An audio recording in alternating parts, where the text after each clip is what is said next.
Nagbigay payag ang aktres na si Sura Miris patungkol sa mga chikang na di umano'y relasyon nito sa aktor na si Dominic Roque. Sa inilabas na TikTok video ng showbiz news reporter na si Ross Fabregas, makikitang hinahabol niya ang nagmamadaling dalaga para usisain ito sa tunay na namamagitan sa kanila ni Dom.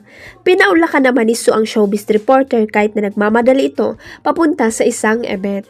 Nakangiti pa nga ang dalaga nang sagutin ang tanong sa kanya. Kahit halatang nagmamadali sa kanyang pupuntang event ay naging maiksi ngunit malaman ang naging sagot na nakangiti pa rin si Su. Basta I'm happy we're enjoying each other company. That's all I can say for now. Malalim na payag ng aktres.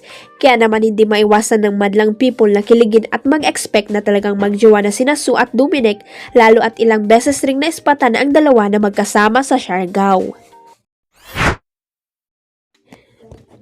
Medyo nagkalaman si Daniel Padilla at kitang-kita yun sa katawan niya. Parang kailangan nga kasi niyang maglagay ng laman sa katawan niya o magpaborta dahil matitinding ma-action scene nga ang ginagawa niya ngayon.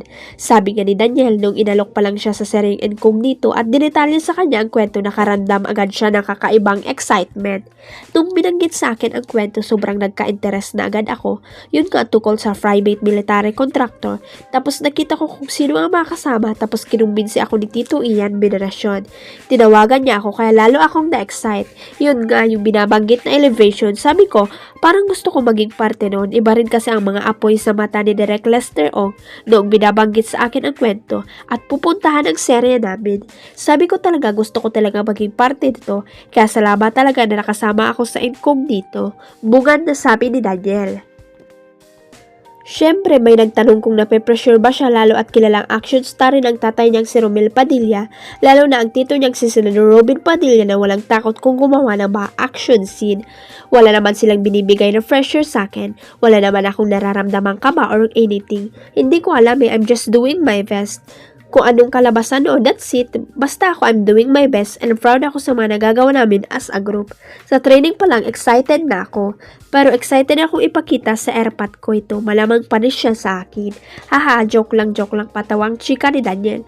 Oo nga, ang tatay ko nandun din sa genre na yun, ang mga tito ko. Pero iba-iba naman kaming timpla. Tingnan na lang natin kung ano ang may offer natin. Sabi na lang ni Daniel.